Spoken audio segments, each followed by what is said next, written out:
Meet toddler Charlotte Garside. She wears clothes designed for a newborn baby and weighs less than 7.5 pounds. And yet Charlotte is almost 2 years old. Hello, you. A lot of people say she looks like a porcelain doll, but she just looks very, very delicate. Charlotte and her family are about to embark on a journey to find out why she is so incredibly small. They'll face the fear of their tiny daughter undergoing surgery. It's scary, I suppose. First time it being done. Meet other families who also have children with restricted growth. Yeah, she's only little, but she's the boss. And they'll consult medical experts to get their daughter's extremely rare genetic condition diagnosed.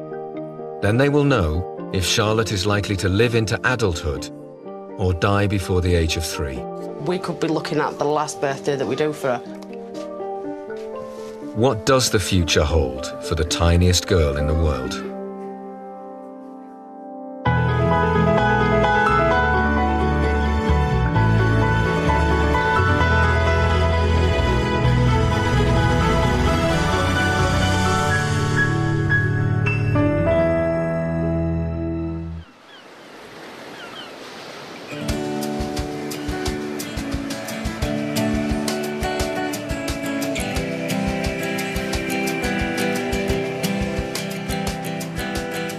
Withensea is a small seaside town just outside Hull in the north of England and is home to an extraordinary toddler. In this quiet street lives Charlotte Garside with her dad Scott, mum Emma and her 3 older sisters, Chloe aged 12, Sabrina 9 and 5-year-old Sophie. Charlotte will be never taller than me. I think Charlotte's perfect and I won't change anything about her. She's probably the tiniest girl in the world. We don't think that she's going to gain much more weight, to be quite honest. We don't think she's going to grow much more than what she is. Hoping she does, because I don't want her to be as small as what she is for the rest of her life. Charlotte's extremely small but proportional body is the result of a genetic condition known as primordial dwarfism. Primordial means that the condition has started early on in the pregnancy, and dwarfism, which means short stature. See you later. I'm surprised that my sister has got primordial dwarfism because there's no one else that I know of in my family has got primordial dwarfism. All right then, I'll see you soon. Both parents have to be carriers of the primordial dwarfism gene for them to have a child with the condition. For children like Charlotte, what we predict has happened is that both parents have passed on the changed gene, and so she has 2 changed copies of the gene and no normal copy of the gene, and therefore this has resulted in her having the condition and being so small. So when 2 parents are carriers, it's completely normal to have a normal-sized child or children, and then the child with primordial dwarfism sort of comes down to the blue, really. Charlotte has been small since birth, weighing less than 2 pounds. That's 3 times lighter than the average newborn baby girl. Now, despite being almost 2, she tips the scales at little more than 7 pounds, the weight she should have been at birth. She's only 22 inches tall, so children her own age, like her playmate Dexter, seem like giants next to her. She's grown nothing really. Compared to what you'd expect a normal 2-year-old to measure at the age of 2, she is still newborn size. And when Charlotte's compared to children even younger, like her 6-month-old cousin Rebecca, the difference is even more noticeable. I'm going to take this off. Try it on you.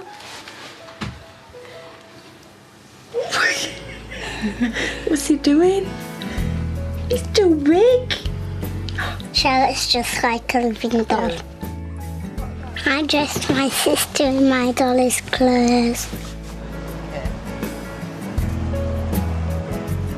Shopping for a 2-year-old who's only the size of a newborn is difficult for Mum Emma and Grandma Linda. Life itself is so different from a normal child. She's in newborn clothes now. Newborn clothes, which is a milestone for her to have got into newborn clothes because it took her so long to get her out of premature. That is so cute. I know. If it was in newborn, it'd probably be all right. Just look at those. I know, they'd go lovely together, wouldn't they? Can you imagine what she's going to be like when she's 15 years old and we still have to bring her to mother care and places like that to be able to get her clothes? You're going to have to learn to sew.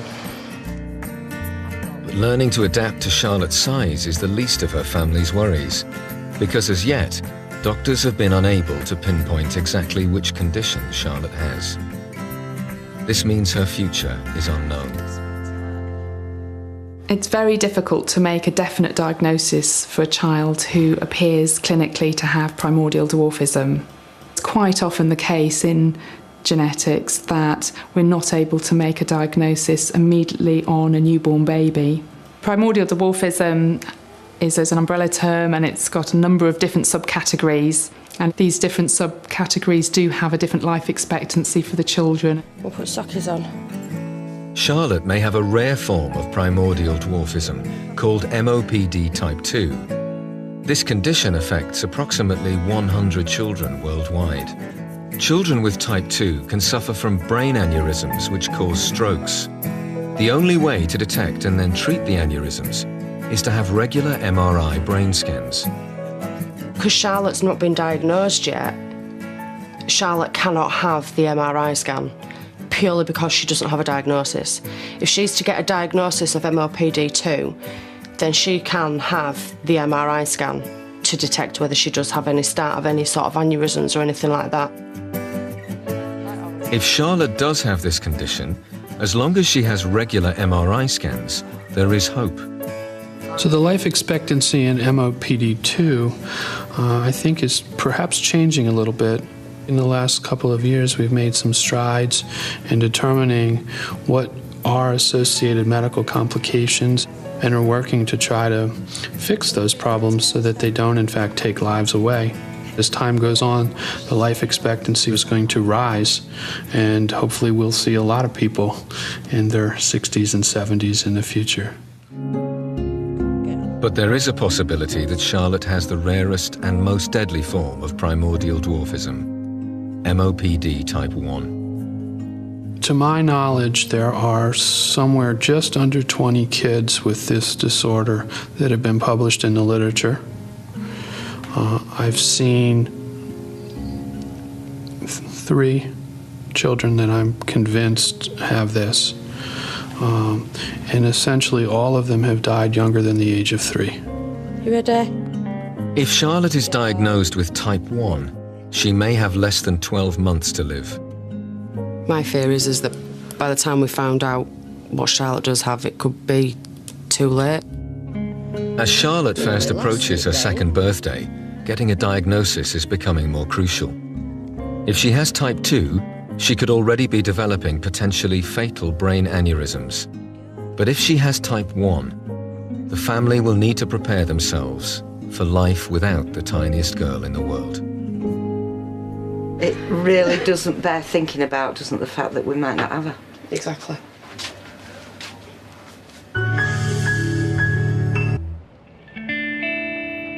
Charlotte Garside has an undiagnosed form of primordial dwarfism. Age 2, she weighs the same as an average newborn baby. But her size is not the only thing that makes her different from her peers. Morning, Charlotte. You okay? You're going to do some good work today.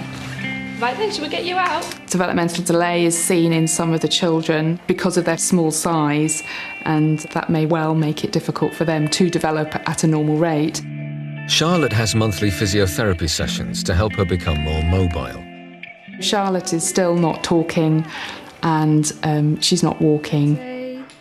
Obviously, we know that Charlotte's a little bit delayed in her milestones, as we would expect her to do, and she's making brilliant improvements, but she's still just lacking her independent standing, and obviously with that will then come her cruising ability along the furniture and her walking, and those are the things that really we're aiming towards, but we know that it's much more realistic to think that Charlotte will do those things as she gets a little bit older.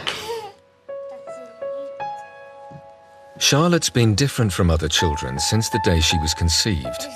When Mum Emma was pregnant with Charlotte, there was no indication that anything was wrong.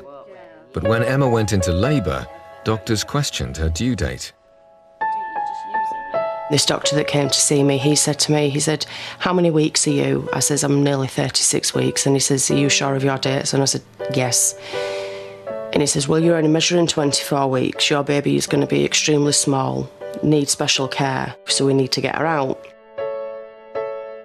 Following an emergency caesarean, Charlotte was born weighing just £1 11 ounces. Now, I was quite upset at the fact that she was so small, because to me, when they said I was going to have a small baby, I expected £3 or £4, because the others have weighed nearly £8 when they've been born, so £3 or £4 small. But £1 11 is minute to what I'd have expected. And then when I did actually see her, it was an emotion that you can never imagine, to have a child that looks so vulnerable and so small as what she did. All you could see was a head. Charlotte was only 4 weeks premature, but she was the size of a baby born 16 weeks early and was taken to the intensive care unit. You look at her when she was in her incubator and she just looked all skin and bones. The best way to describe her would be that she looked like a skinned rabbit. Her legs were as thin as your fingers, and she just looked like if you'd picked her up, she would have just snapped in two. She was so small. But I did think that maybe the worst could happen. You know, does it mean that she's not going to live? But it wasn't just Scott and Emma who were shocked by Charlotte's size. Her 3 older sisters were amazed that at just 10 inches long, Charlotte was the same size as their teddy bears. In this picture, Charlotte's got that little teddy bear. It shows me how small she was, because she was just a bit bigger than that, and you would think for a normal baby that she would be so small. Scott's parents, Rose and Frank, feared the worst when they first saw their tiny grandchild. I just didn't know whether she was going to survive or not, you know, we're not knowing what she had. We didn't, you know, at the time they didn't say it was dwarfism or anything. And when I first seen her just laid there, the shock just sort of like set me back a bit. While Charlotte's family feared for her life, doctors thought her size was due to a rare genetic condition. Dr. Emma Hobson, a clinical geneticist, was called in to give her expert opinion. When I first saw Charlotte, I felt that the diagnosis was very likely to be a form of primordial dwarfism. Firstly, because of her tiny size, then because of her appearance. She had quite a prominent nose and little small eyes and a little chin. And these various features, although taken in isolation, are perhaps part of the normal range. When they're put together as the total appearance, her face very much suggested that was going to be the diagnosis. The automatic reaction was to walk out of the hospital, phone Scott, and I just burst into tears on the phone to Scott. I says, "You better get here now." I says, "They're saying there's something wrong with Charlotte." I didn't want to make it seem real, I suppose. And I didn't want it to be real that there was something wrong with her. I just wanted her to have looked the way that she did because she was just small. Charlotte spent the first 3 months of her life in hospital, and when she came home, she still weighed little more than 2 pounds. Charlotte's condition means that, you know, she's genetically predisposed to grow at a slow rate and be a small person. Like most children with this condition, Charlotte's slow growth was further hindered as she was having difficulty digesting milk, and the trauma of constantly being sick led to her refusing her bottle. She won't open her mouth for any food. She's got a locked jaw, and she just keeps a jaw locked so you can't open it. When Charlotte was 4 months old, she was fitted with a nasogastric tube through which a high-calorie, nutritious formula could be fed via her nose directly into her stomach. Well, the way I eat is I eat through my mouth and it goes down through my throat, but the way my sister eats, it goes straight through her nose. As a short-term measure, we quite often use in babies the nasogastric tube, but on a longer-term basis, that's not very satisfactory, and it's easier and better for the child if we can directly put the food into the tummy, and that's done through the gastrostomy tube. Today, Charlotte's in hospital to have her nasogastric feeding tube removed and to have a gastrostomy. This surgical procedure will insert a feeding tube directly into her stomach. I won't be able to count on my hands how many times she's been in hospital because she's been in hospital that many times. Since birth, Charlotte has gained less than 5 pounds, the equivalent of 2 bags of sugar. Daddy can weigh you. She is being weighed so that the anaesthetist can calculate how much anaesthetic she will need. Being put under general anaesthetic presents more risks for Charlotte because she's so small. Okay, patient Annie. Bit apprehensive. Just want everything to go okay, to make sure nothing initially goes wrong, and that she just gets through it okay, and that there's no problems initially with the operation itself.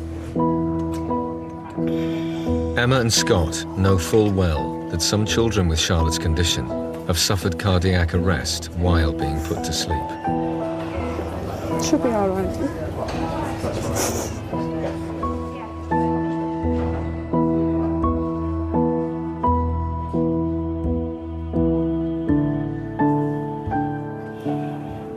Bit scary, I suppose. First time it being done. Just try to fight it with him, which is just like Charlotte, but I suppose it takes hold, doesn't it? And she just finally went to sleep.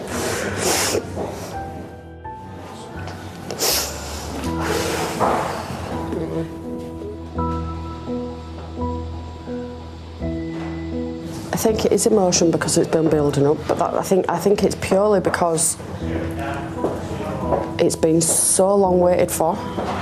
Because it's not normal for a child not to eat, and it's something that I suppose we feel that she needs, don't we? She needs to have a better quality of life, which she's obviously going to get with having a gastrostomy done. An endoscopic camera is used to see where the tube, commonly known as a peg, will be inserted. Charlotte is so small, the bright light of the endoscope can be seen glowing inside her stomach. The operation's the worst bit, I suppose, but it's not something that we see, and we just see the after effect, which will be better. We don't like the tube on her face, do we, really? We've had enough of that now.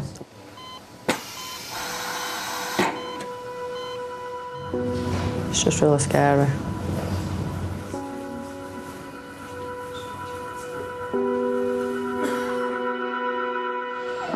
Off we go. Finally, 2 hours later, the operation is over and Charlotte is reunited with her parents. Well, Grandad can come and see you in a minute, can't he, look? She looks different because she doesn't have the tape and the tube in her nose anymore. Looks so much better. Charlotte will be monitored in the critical care unit to make sure there are no complications with this new method of feeding.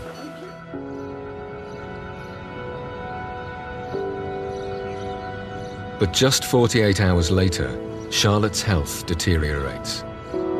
Her neck had started turning a little bit yellow, and it was later on in that day that they actually came to tell us that she had a problem with her liver, which had caused her to go jaundice. So they were planning on her having a scan on her liver, which meant that she needed to stay in for longer.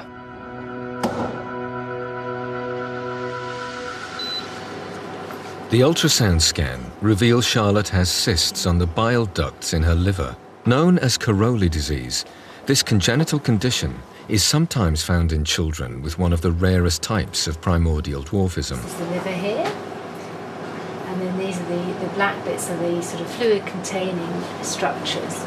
Scott and Emma have a meeting with Dr. McLean, a consultant paediatrician who specialises in diseases of the liver. I think because it's affecting the whole liver, we aren't going to be able to do anything about it surgically. Yeah. What we would to do at the moment is just try to maintain as good of a flow of bile out of the liver as we can. Because the main problem we have with this is getting infection. And if that goes on happening and keeps happening, it can cause ultimately damage to the liver. Thanks very much. Thank you, bye. This is devastating news for Scott and Emma. Liver cysts are a symptom of the form of primordial dwarfism with the shortest life expectancy, type 1. Emma's learning to cope with the fact that her daughter's health problems are genetic. I felt that it could have been my fault. But then on the other hand, I sat there and thought, well, if it is a genetic condition, it is my fault why she is like she is.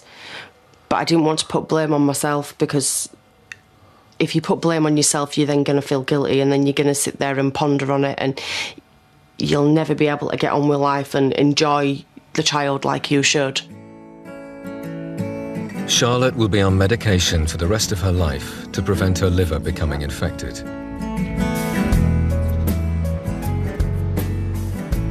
In less than 2 weeks, Scott and Emma will be attending the Walking with Giants convention, where they will meet the world's leading expert in primordial dwarfism. Everyone in Charlotte's family is hoping this will lead to a diagnosis. I think I'd prefer to know, and no doubt you and Emma would as well, like, you know what I mean? Once you find out what type it is, then you can start doing stuff about it then. Attending the convention will be an opportunity for Scott, Emma and the girls to meet other children like Charlotte and their families. Could this give them an insight into what the future may hold for Charlotte?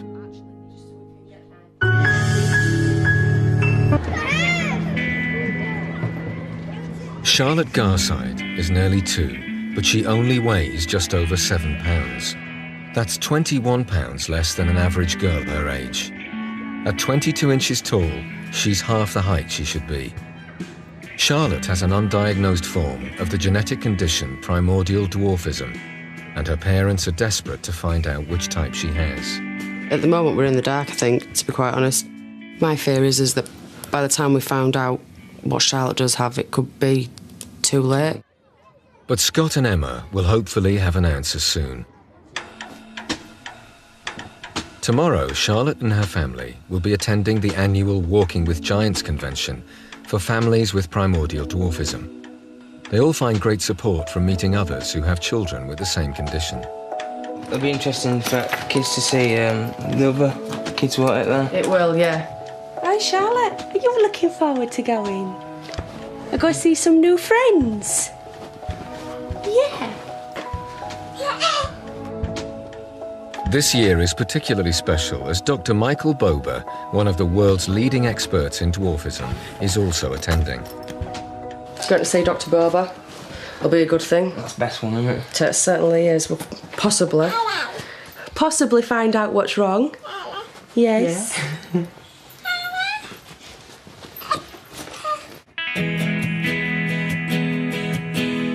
Families from all over Europe have descended upon Liverpool for the Walking with Giants convention.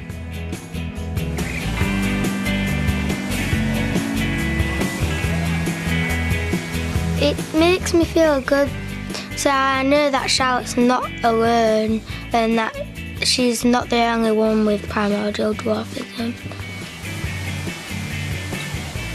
The good thing that we enjoy about coming to the conventions is that the older children get to see children who are Charlotte's age, who are even their own age, and they can look at the other children and they can think, well, my sister's going to be, if not the same size, smaller than what they are. Children with primordial dwarfism are some of the smallest children in the world. There are not many other conditions that would make a child that very small.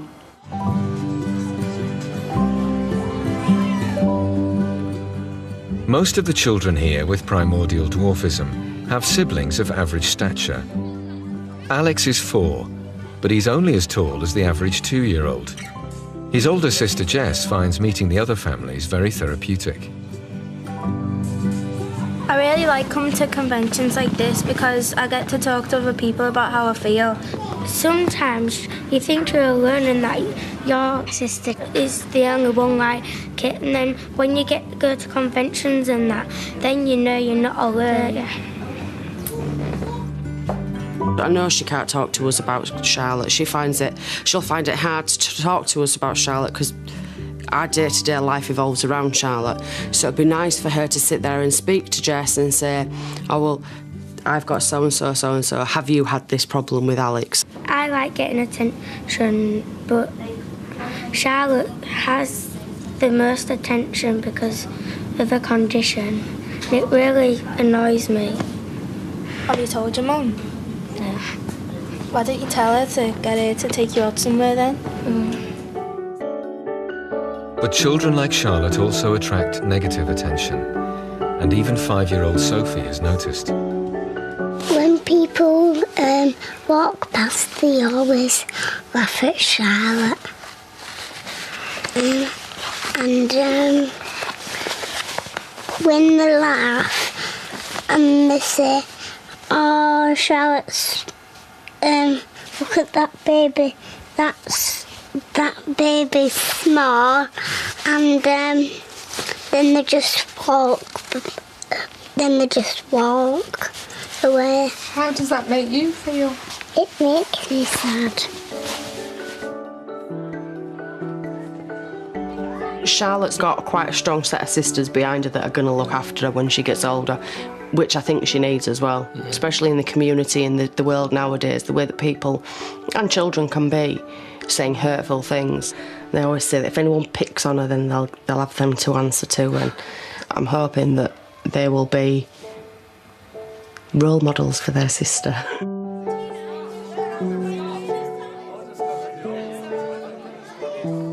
It's nice to know what other families have experienced with their children growing up, because at the moment, with Charlotte being nearly 2 years old, all she can do is sit up.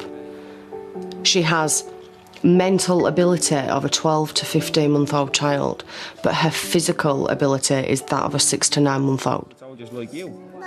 Scott has become friends with Robbie.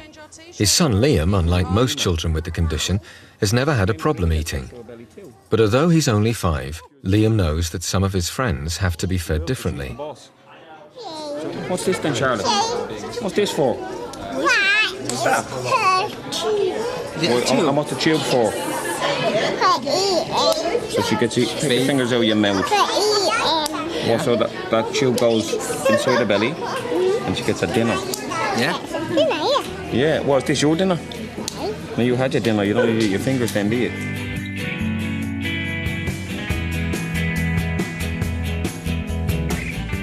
Tonight, a well-known soap star is making a surprise visit to offer his support to the charity. I'd like to introduce him now, Bruce Jones, aka Les Battersby. Cannot thank him enough for coming up. Thank you. I think the giants anyway. Yes, and that's...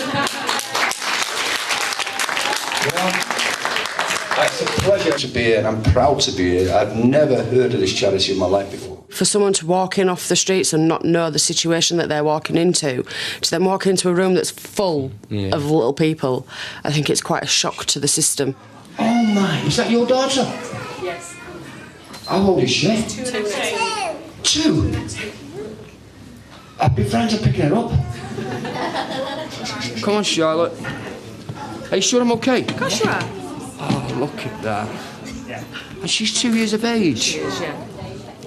Amongst all the kids, it was only the last minute I saw her. And then I looked down and I thought, oh, it's someone's doll.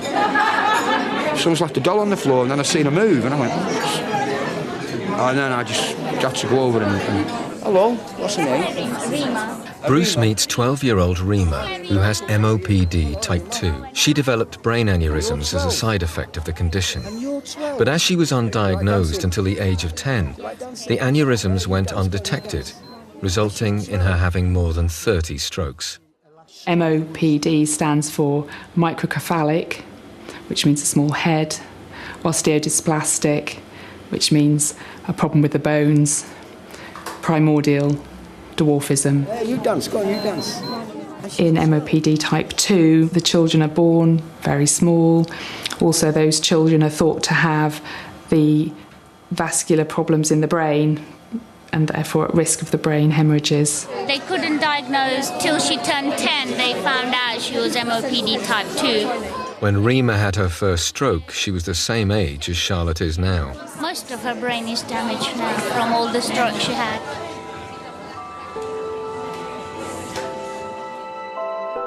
Just 12 weeks after the convention, Rima died following another stroke.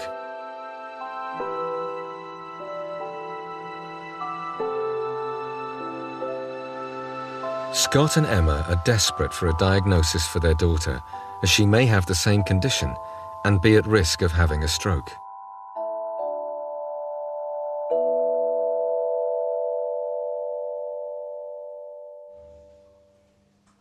Today, Emma and Scott may at last be told what condition their daughter has, because they're about to meet with Dr. Bober, a leading expert in dwarfism.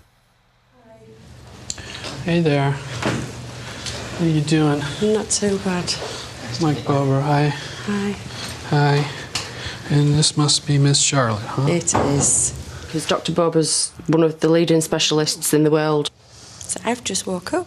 Lucky her. Oh.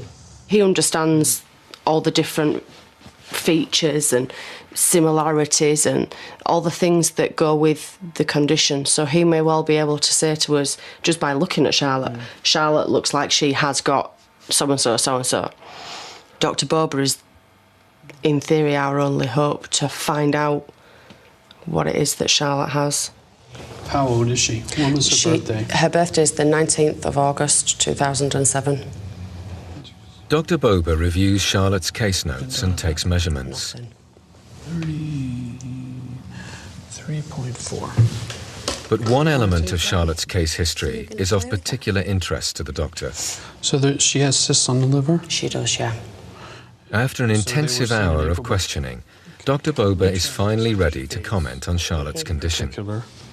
Her general size and stature is consistent with an MOPD type 2 diagnosis. Right. But there's some things that are a little bit different. Right. That I'm not sure that I'm comfortable being that precise at this moment. There is a form of primordial dwarfism that's called MOPD type 1. Yeah. And that is a much more severe disorder than MOPD 2. And she's a little bit large for that diagnosis. But those children do have liver cysts. Right. MOPD 1 is a much more serious diagnosis. These children have far more severe problems because the brain itself really has major malformations. Children with a diagnosis of MOPD type 1 have a shortened life expectancy, maybe a life expectancy only into early childhood. I've seen 3 children that I'm convinced have this. And essentially all of them have died younger than the age of 3. Dr. Bober wants Charlotte to undergo an MRI scan of her brain, as it will either confirm or rule out the possibility that she has type 1. It's a vital thing that we need to do, the MRI, because then we can then figure out what life is going to be for Charlotte. Maybe this is primordial dwarfism, Charlotte type. Yeah. You've given us a very good insight. Yeah, definitely. You're very welcome.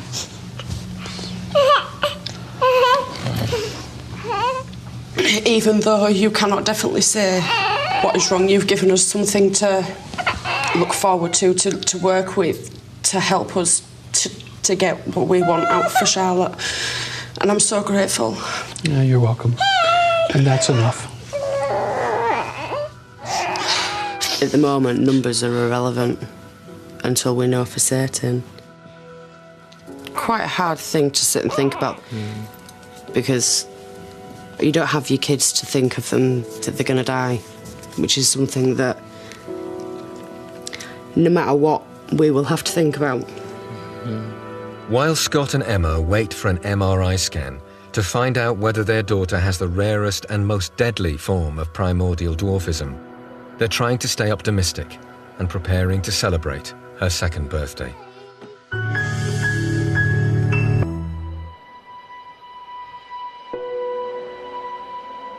Today's a very special day for the tiniest girl in the world.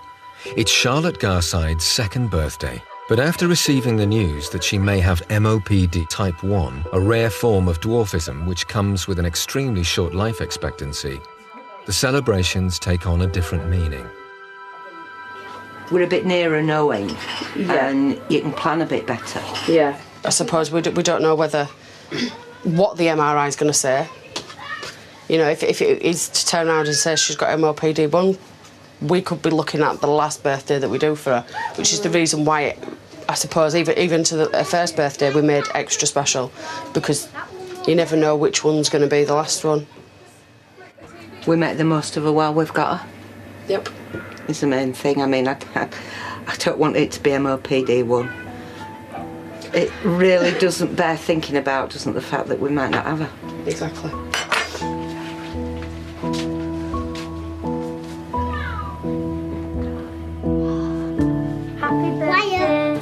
The only way to find out if Charlotte has this rare condition is for her to undergo an MRI brain scan. But the family is still waiting for an appointment date.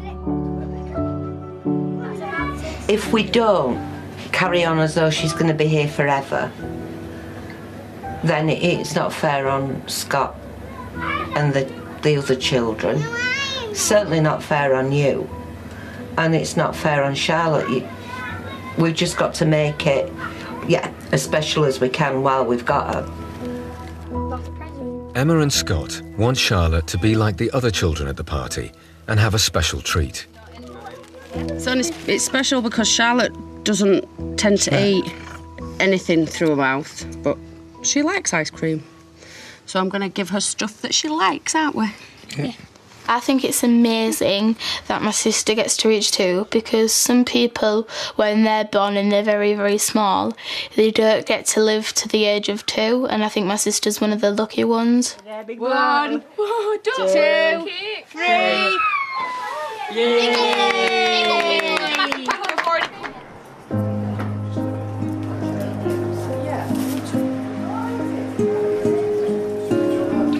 2 months after their meeting with the American dwarfism specialist Dr. Bober, Charlotte arrives at Hull Hospital to have a scan of her brain performed.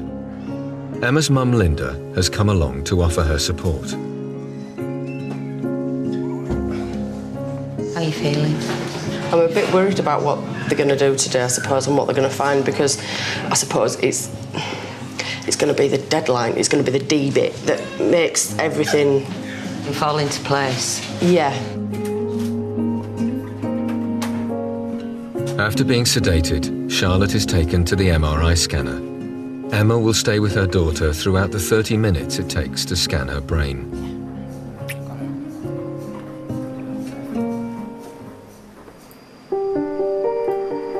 The scan will help narrow down Charlotte's diagnosis by either confirming or eliminating whether she has type 1. An MRI allows us to look at the brain in slices, in sections, and look at the different parts of the brain and see whether there's any structural problems with the brain. A radiologist will need to examine Charlotte's brain images to look for the major brain abnormalities associated with type 1, and the results will be given to the family in a week from now. We'll just have to wait for your results now, darling, won't we?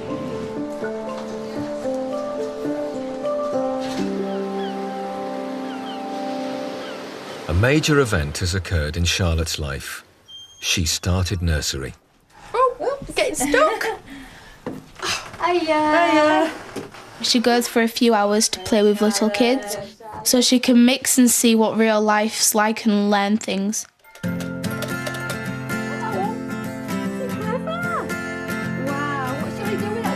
Initially the children were a little bit shocked, I think, about Charlotte, but then they just got on with it and they all played together and were interacting with each other, and I think it was good for all the children, actually. What's that? He's eating all his dinners out today, don't we? What's that? It's nice to know that she's going to be sat there learning from children who are a bit more advanced than what they should be, because it means that she's going to sit there and she's going to look, oh, well, if they can do that, then I can do that. But while Charlotte is enjoying spending time with her friends at nursery, her future is resting on the outcome of her MRI scan.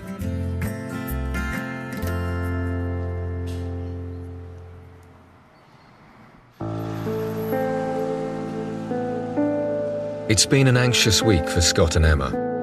Today they are back at the hospital to find out whether Charlotte has a rare but deadly form of primordial dwarfism called MOPD type 1. I'm really nervous about today.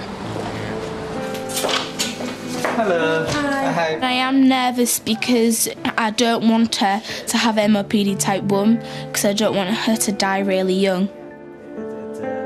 Charlotte's paediatrician, Dr. Matthew, gives Scott and Emma the results. You haven't heard anything about the head scan results? Haven't heard nothing whatsoever. An MRI scans of children like Charlotte is very rare, in a very specialised field. A diagnosis of type 1 could mean that Charlotte has less than a year to live. If she's got type 2, she's likely to make it into adulthood. I can see roughly what they are saying. There are lots of minor changes in the brain structure, which I think would fit in with MOPD type 2. Right. Type 1 has been ruled out, and a diagnosis of type 2 is looking more likely. But Mum Emma is worried by the news that Charlotte has minor brain abnormalities. Could this change her life expectancy? No. Right, so her life expectancy would, if she's MOPD2, would be normal for MOPD2. Yeah. Then I suppose we know we've got 30 years at least. Yeah.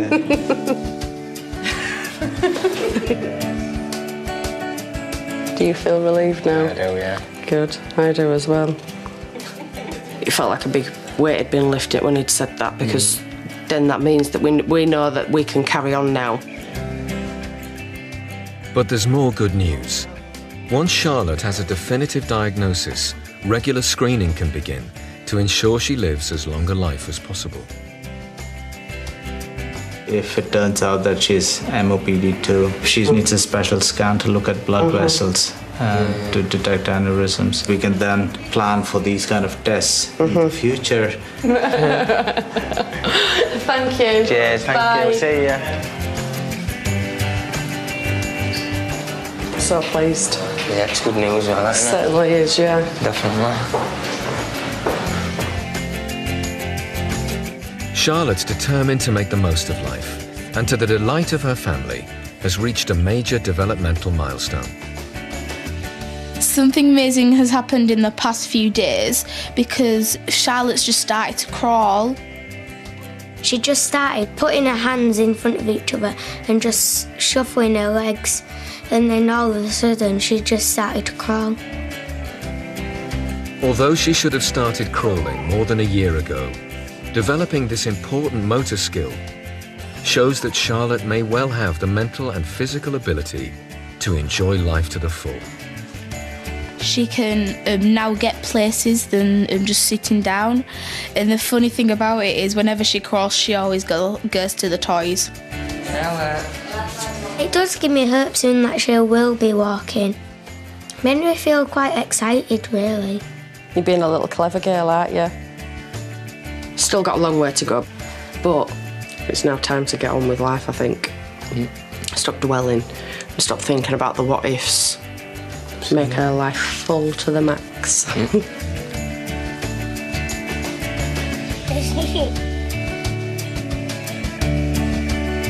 Next week's Extraordinary People follows British doctors who travel to Vietnam to perform remarkable surgery on 7 faces.